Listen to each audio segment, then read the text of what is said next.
the record company would say we're gonna release greatest hits of Elliott Murphy. Would you have a recommended playlist for that album? Well, yeah, there's definitely a good. I mean, there's certainly a good 10 songs that are the most popular. You know, there's the rock stars and okay, but the most popular, or maybe not the ones that you prefer to put on a greatest hits list. That's maybe not. Yeah. Though, you know, my tastes are very. Usually the songs the fans like are the ones I like too. I've done Last of the Rock Stars every show for maybe 43 years. Is that always your starter? No, because we started how we did it on Aquashow Deconstructed. With this special kind of mysterious guitar sounds of Olivier. I read somewhere that you said that this Aquashow record should have sold much better than it has done in reality, and the last of the rock stars should really become an anthem, like many other anthems are in music history. Do you regret that not really happened? Well, I do regret it. I mean, I feel that album certainly deserved more exposure, but there were so many problems on the business side with the record company and everything. But I think, you know, Last of the Rock Stars, the great thing about songs when they're anthems is everybody knows them and they sing along, and then it comes up to another level. So when I play in Paris and we do Last of the Rock Stars, it's like it is an anthem, because it's like I'm singing Sweet Jane or Born to Run or Satisfaction. And the fans are singing the harmonica part of the beginning. Yeah, they sing the whole harmonica. That's right, yeah.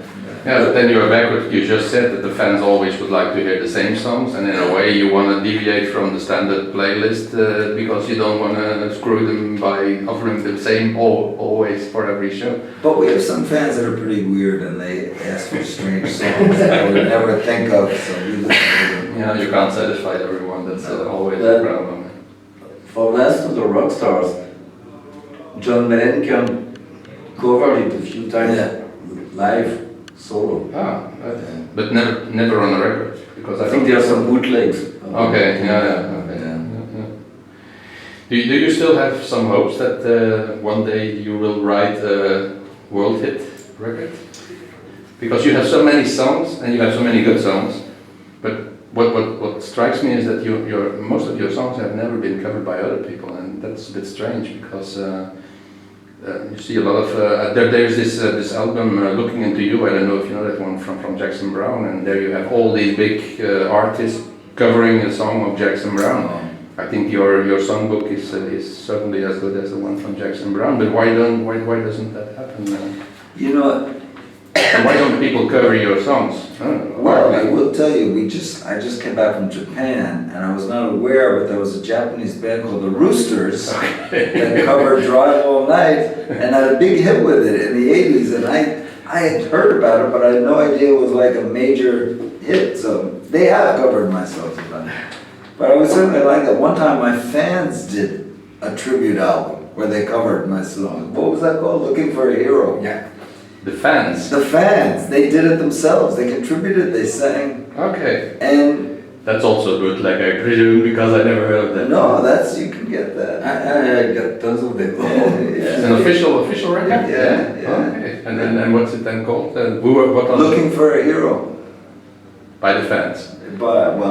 There's how many songs are there? I don't remember. 20 or something. That's a lot.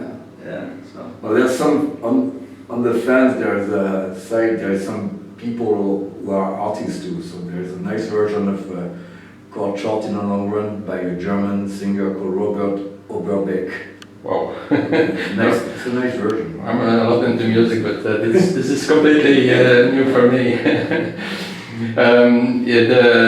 In the internet and in the press, you also read a lot about your old friendship with Bruce Springsteen, and I saw that he and his wife have also both performed on some of your songs. Yeah. Like many other famous artists, in fact. Do you think that he calls you also on stage when he's performing in France? I read these things, so I presume that's true. But do you still have this close relationship with them, or is that something that happens more on and off? No, we have a very close friendship relationship. Yeah, you know. because it started originally when you were both living in New York. Yeah, I mean, I as met youngsters. Bruce in 1973. Yeah, and you're same age also. And we're the same age, we stay friends, and we both now we both have families. The families get together, you know. My son knows his kids, and we go. They've invited us out to their place in New Jersey quite a few times. But, so there's that side of the relationship, which is, you know, friendship, personal. And then there's the professional side. Bruce sang on one of my songs. Yeah. Everything I Do Leads Me Back to You, and has invited me out on stage many times. Not Not only also Patty friends. sang on one of your songs. And Patty sang on one song. So I may be the only artist that has had both Bruce and Patty Springsteen. Yeah. Did you sing on a Bruce song ever?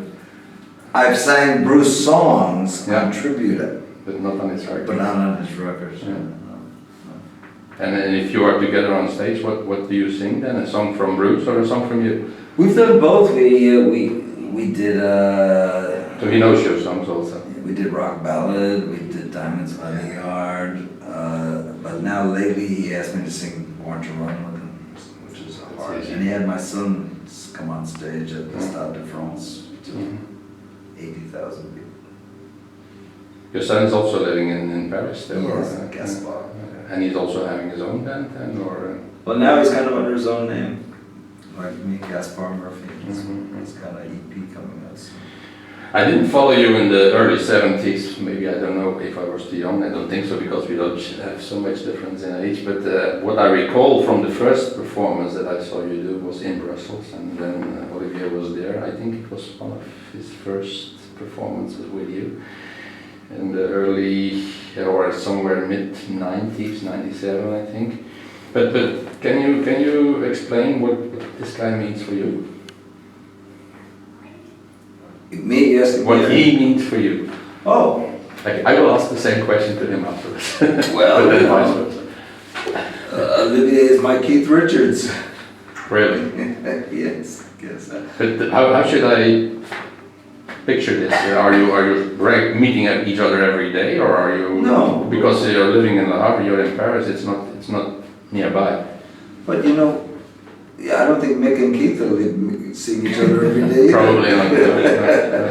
But you know, Olivier is probably the closest, the musical partner I've had the closest relationship with. We've co-written quite a few songs together, and he's just a big part of he's been a big part of my career and my shows and my albums for the last 20 years. And I think and he has a better memory than me, and he remembers the songs, and remembers where we played. All the places, All the places, so. I read on your information that you were also playing with Little Bob. Are you still doing that, or No. No? So it's only with Elliott that you Yeah. on, and do you still make records on your own also, or because that you also did in the past, I think, yeah? Yeah, I did once. Probably will do something right from my own. I really want to do that and have Elliott and Gaspar involved more. But Elliott, I think your voice is also very nice, because I would like to hear more from him also. Don't you agree, or Yes. don't you stimulate him for doing that, or? I could not, if I had a cattle prod, I could not stimulate Olivier more than I do.